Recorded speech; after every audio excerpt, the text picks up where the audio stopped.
Hey guys, so in this video we're gonna cover most of the basics of Framer. So this video is intended for complete beginners that haven't used the platform before, or for people that are using our templates and need a guide to kind of see how they can manage their new website. We're gonna cover a wide range of topics. The video will have timestamps in the description, so if you're looking for anything specific, you can skip around using those links there. Okay, so first things, we're going to cover the Framer UI.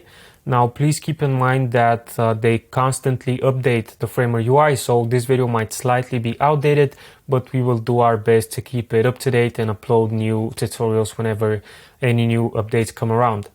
So first, as you can see, this is your Framer canvas. As soon as you open a project or you buy a template, this is usually what you will see. Now, how you move around in the Framer canvas is you can press down the mouse wheel and drag around, or hold down spacebar and then drag around again. To zoom in and out, you can hold down Alt or Option and then scroll with the mouse wheel. In this way, you can zoom in and out of the canvas and kind of make your way around the project. First, let's start with the left-hand side of the Framer UI. First, we have three tabs: Pages, Layers, and Assets. Under Pages, of course, we will see our pages that we have. Those can also be in folders, but you will get the hang of it once you visit it. We also have the CMS pages, which are block pages or case study pages or anything like that. Then we have Layers, where we have all of the layers in this project. In this case, we have desktop.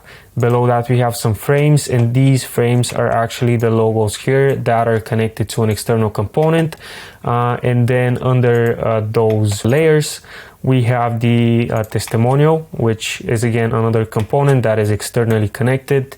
And finally, we have tablet, as you can see here, tablet and phone breakpoints. So that's kind of the layers. You basically see the full structure of the project with this menu. It's very useful whenever you're making changes to a template, especially. I really recommend to always use the layers menu when you can. Also, you can change the pages by clicking this drop down menu and going on the page that you want to change. Finally, we have assets, where we have components. So components are global elements that, for example, when you change them in their respective component setup, once you make any change here, it applies automatically everywhere where this component is applied. Now, cases where this is useful is, for example, the navigation. The reason it's useful here is because, of course, we have a navigation on every page on our website, and if we wanted to, let's say, add another link here, if we didn't use a component, we would have to add this link manually on all pages, and if you have 20 pages, you can imagine how tedious this can be. So in this case, when we use a component, if I add one more link like here, and we go back to the home page, you see that it's applied. If we go to the about page, you see that it's applied there too. So this is how components work. Below that, we have styles. So we have text styles, where basically the global styles we use for all of the text. We have the heading levels from 1 through 5 in this template. Then we have two body styles, which are basically the paragraphs. And finally, we have a pre-heading style. We also have link styles, so you can style those by changing the color on hover, the current color, etc. And finally, we have color styles right here. So basically, those are global colors that you can change, and as you can see, they apply everywhere where this style is applied. Same thing for the headings and the link styles. Below that, we also have custom code files. Those are a bit more advanced, and we're not going to cover those in this video. Now, for the top side, we have the Framer settings. So here you can go to your Framer dashboard. You have the quick actions, you have file settings, edit settings, view, etc. You can explore those on your own. Then we have the insert, where you can see some already pre-made layouts or any other elements that you might want to add to your page. We have the layout menu, where you can draw in frames, you can draw in images, you can also draw in rows, columns, and grids. Next to that, we have the text component. Obviously, if you click it and then click it once, you can add text to your page. Then we have the CMS, which we will explore in just a little. And finally, actions is like a quick search for all of the actions that you can perform in Framer. On the right side, you have your profile picture. Then you have the localization menu, which is a bit more advanced, and we're not going to cover it in this video. We have the project settings, the play button, which basically previews your website, invite, where you can invite people to collaborate with you on your project, and finally the publish button is how you publish your website to your domain. Now on the right side, you will see that currently we have an empty sidebar, but once you select any element on the page, you will see that this kind of shows you all of the different properties that you can edit for every element. For example, text has specific properties, but if you pick a video, it has different properties. If you pick, let's say, a component like the button, it also has different properties, so you can explore those and see what each different element on your page offers you in terms of customization. We have some basic properties that are available on almost all elements, which are position. Then we have sizing, where we have width. So here, for example, the width is 100%, which means it fills the entire width of the page, but we could also set it to fixed and let's say make it 600, and you will see that this applies it immediately.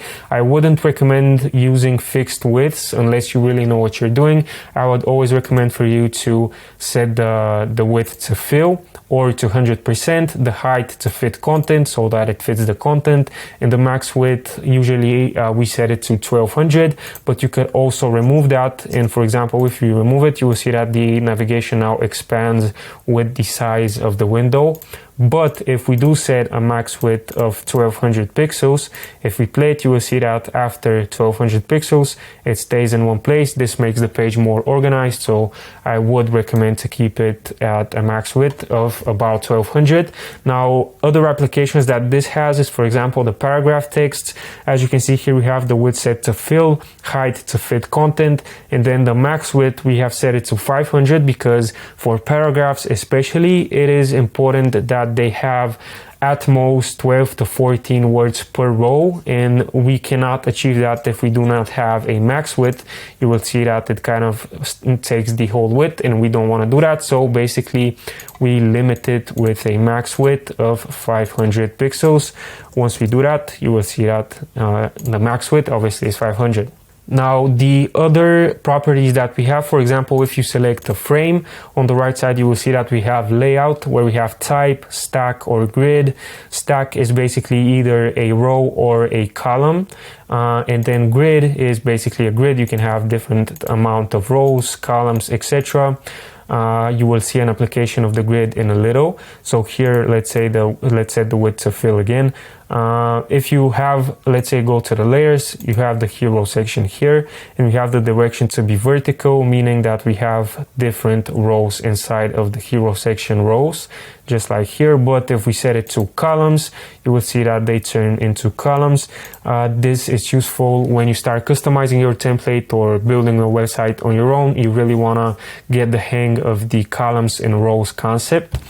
Then the grid, for example, this here we have a grid because we have four different, four of the same components but with different content, and we set it with a grid just because it's a bit more organized. But we could also have it as a stack, and then you will see that now all of them are on the same row. But let's say if you want them to be 2 by 2, we have to use a grid. We have the columns and rows, the gap between the elements, and etc. So this is the layout property. Then under that we have effects. Effects are basically appear effects, hover effects, press, loop, drag, etc. Those are a bit more advanced and we will not cover it here. But if we play the website, you will see that we have appear effects on the title and on the other elements on this page. You can identify the elements that have an effect with this symbol here. If we pick it, you will see that we have a scroll effect animation. When this layer is in view and it's in the middle, we play a certain animation. So that's where the animations stand.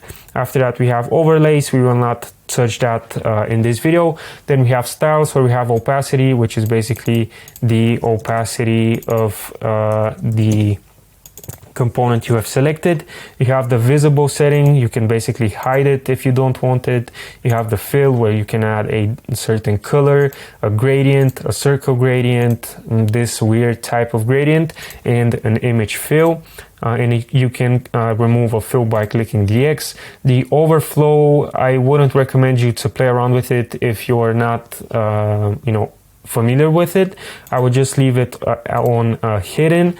Then we have the radius, which is basically the border radius. Now, how we can illustrate this, if we pick the video wrapper, you will see that here we have a border radius of 5, but if we make it like 90 and then we set the overflow to hidden, you will see that our border now is more rounder, but let's leave it at, let's say 30, so that it's how it was before.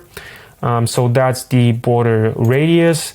Then we have the border settings. It basically just adds a border. You can experiment with the width and the style of the border like this. We have a shadow. Shadows are useful for buttons. For example, if you want to add a shadow to this button, let's say, you would scroll down to styles, go to shadow, and let's say make this 4, the blur make it 10, and probably the spread -2. And if we go back, you will see that all of our buttons now have a shadow.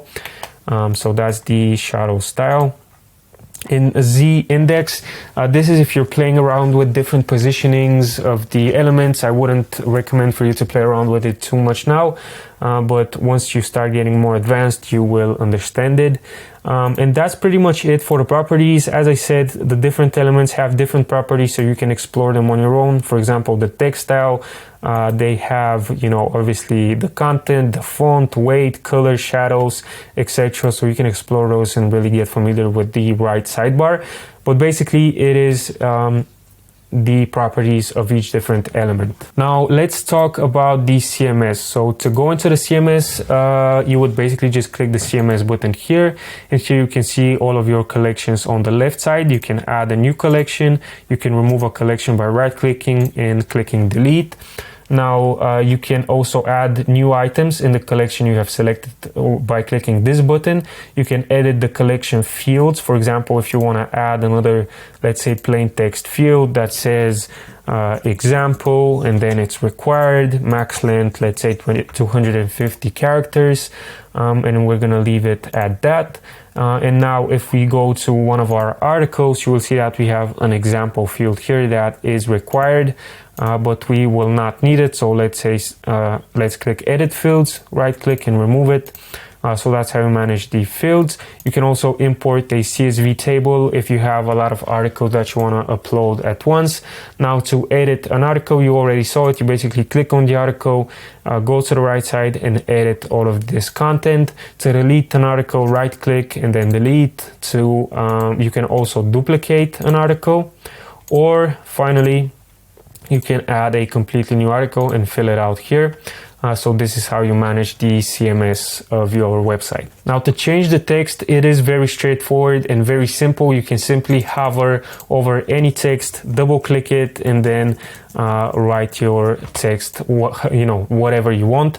Now where this is a bit different is some components might have a text property on the right side, and to change the text you would go to the right sidebar and then change the text here. We also have CTA text here, so let's say just CTA with big letters, and then you see that it changes it immediately. And another place where changing the text will not be as simple as just double clicking is the CMS blog pages, where you would change the text obviously in the CMS panel. But in terms of any other text, you would simply double click, change it, and it's as simple as that. Now to change the fonts, if you're starting from a template, I would highly suggest for you to start changing the fonts from the assets tab. The reason why this is important is because we usually apply all of our text styles here, and if we click on the heading and let's say we want to change the H1 everywhere to, let's say, this font right here, you will see simply by clicking that it automatically changes all of the H1s that we have on our website, just like this. If you go to all of the pages, you will see that every H1 style we have is now with this new font. You can do the same thing with the other headings. H2, let's change that to, immediately we change it. H3, same process, and so on. So you can do that. First, I would highly recommend for you to do it with the text styles, and then finally after that, some places on this template might not use text styles. For example, like this headline here, if it doesn't use a text style, you can simply select it, go to the right side, and here on font you can select it and then pick your new font. Now you might have numerous elements that do not have text styles applied, and if you don't want to pick the new font manually on every text style, you can simply select it, right click, copy style, and then if you have another place where you have a similar text, you'll just right click, paste, and then paste style, and this will automatically apply it. In this case we don't want that, but you get the point. So yeah, this is how you change the fonts from the assets tab. And then if you want to change the font on a place where we don't have a text style, you would simply go to the right sidebar and change the font right here. So that's how you change the fonts. Now for images and videos, let's start with videos because we have a video right here. You would simply select the video, go to the right side. If it's a YouTube video, you would just put your video link here, and then you have a few settings like autoplay, quality of the thumbnail, color of the player, and radius. We have all of those set here, and it's as simple as that to change the YouTube video. Now let's say that you have, for example, let's say if you have a local video that you want to change, let's just drag a video component right here. You again have the option to use a URL, but this wouldn't be a YouTube video. Let's say if you host it on some other platform, or you can upload a file by clicking the upload, choosing a file, and then you also have a few other settings like should it automatically play, should it have a poster or a thumbnail, should it have a background color, should it have a radius, start time, loop, fit, like cover, fill, contain, etc. So you have a lot of settings, but to change the video you can simply choose a file or put your URL here. So let's delete this component. And now to change images, the process is again pretty simple. Simply select the image you want to change, go to the right side, scroll down, and next to styles here, you would have the fill property. Click on it and then choose image, pick whatever new image you want to put in here, and then edit its settings. So let's try to find a new image. Let's say we are using this image. You will see that once I open it, it has empty space on top and below. This is because we have set the sizing to fit. If we set it to fill, for example, this will fill it, but it will crop out the sides. If you set it to stretch, it will stretch out the image and make sure it fits the container that we have it in. I would not recommend the stretch option because it messes up the quality. What I would recommend is to keep it on fit, and then if you want to change the size of the image, you would go up to the right side, unlock the size property, and then drag it like this until it fits the image exactly how I wanted. Lock it in, then go back, go to fill, and click on the image. Go to sizing, set it to fill, and now our image is pretty good. If you want to round the corners, you would select the image and radius, make it 30, let's say. And very important thing, make sure if you unlock the size property that you lock it after you do that, because if you do not do that, you see that it messes up the sizing on the other breakpoints. So that's how you change the images. Some buttons might be a bit different when customizing them, but most of them would be a component. And to customize a button, you would simply double click it. This will open the component menu, and from here you can customize the primary and the hover variants. Now let's say we want to customize the primary variant.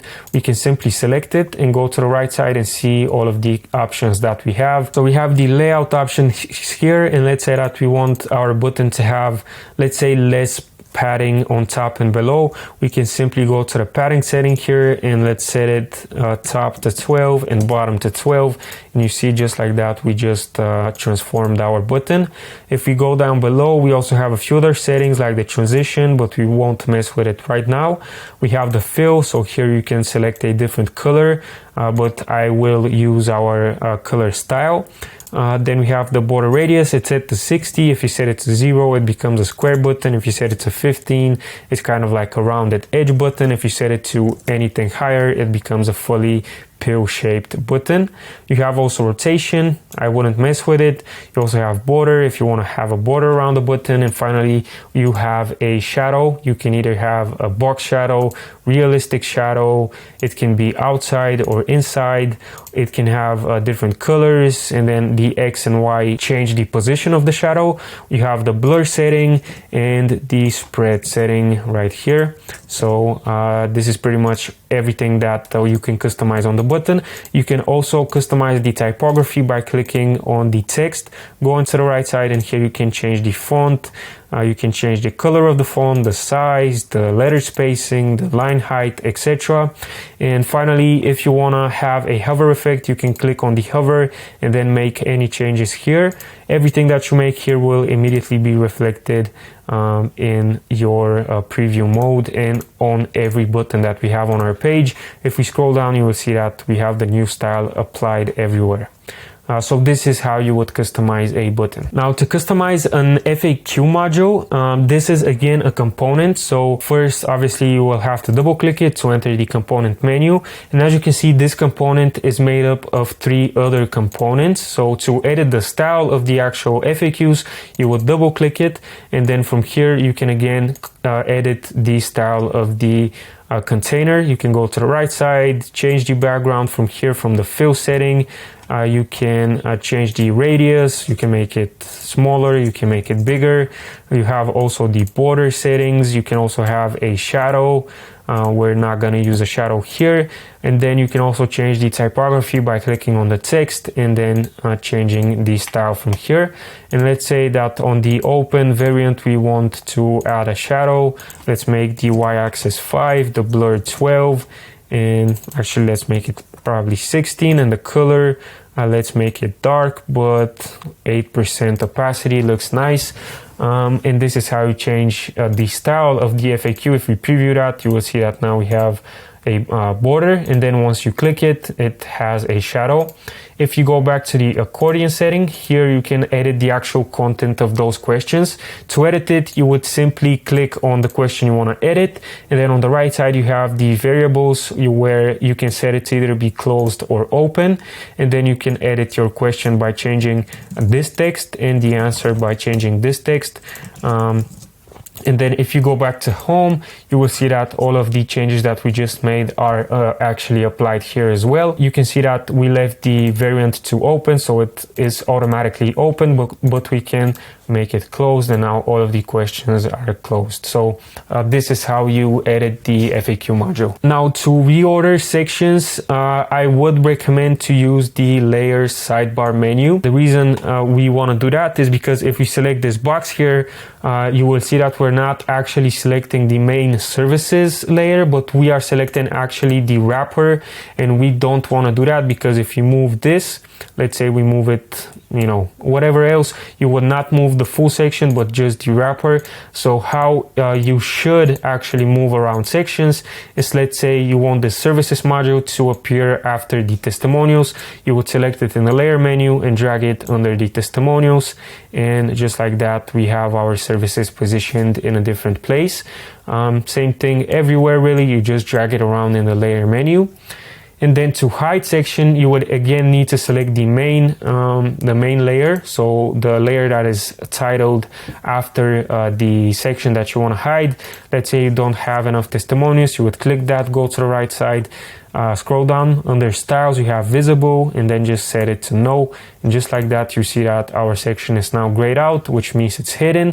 We could also select it now and go down, make visible yes, and now we have it on the website again. So this is how you hide, show, and rearrange sections. Now you can make any of those changes on any of the pages that your website has by simply navigating the pages from here. You can also select and set a new homepage. For example, let's say that you for some reason want to have this about page as your homepage instead of the actual homepage. You would simply go to the 3 dots, set to homepage, and then now the homepage of your website will be the about page and not the old home that you now have in your page menu here. To edit the page URL, you can double click it and then rename this. Instead of old-home, let's just make it home. And then you can also right click and delete the page, duplicate it, copy it, convert it to a CMS page, see the page settings, etc.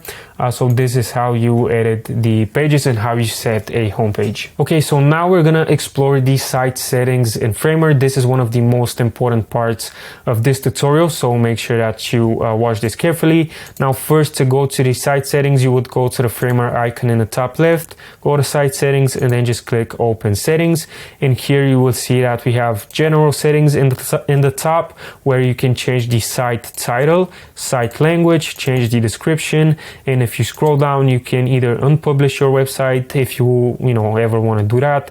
You can change the fav icon. You can see some guides to those images under the titles. You can change the social image. The social images are basically the image that people will see once you share your website on social media. Obviously, you can enable password protection. You can have localization. You can add your Google Analytics measurement ID here and have your website tracked with Google Analytics. And at the end of the page, you have custom code where you can obviously insert custom code like Facebook pixel data, for example, or anything else that you might want to put here. Then we have the domain setting. This is a pretty important part of the settings menu. Obviously, if you want to launch a website, you're gonna want to launch it on your own custom domain. And the way you can do that is you can simply click connect the domain you own. Then you will have to upgrade your site plan, and then you can just simply follow the instructions that Framer gives you, and you can therefore connect your domain. And then once you connect it, simply click publish, update it, and this will publish your website to the new domain that you just connected. You can also get a free Framer subdomain, which basically would be my website.framer.website. Once you click this, it will publish it and you'll have a custom free domain. Then the next menu is the redirect menu. Here, if you're migrating from an old website and you don't want to lose on SEO value, you would just put the old URL here, the new URL after, and then set it, and this will redirect your users that land on the old URL. We have the stagings and versions, where you can see different versions of your website, or you can enable a staging domain where you can test out updates before you publish it to the main website. Finally, we have analytics, where we have a very simple analytics page where you can see the number of visitors, the sources, and the top pages that people have visited. At the end, we have plans, where obviously you can see the different plans that Framer offers. And below the site settings menu, you have the page settings, where you can set different page names, page descriptions, URLs for every single different page. You can also have a different page image and different custom code for every page that you have on your website. So this pretty much covers the site settings in Framer. Okay, so we pretty much wrapped up everything that we thought was important to share as your introduction to Framer. Hopefully this video was useful to you guys. Yeah, thank you for watching.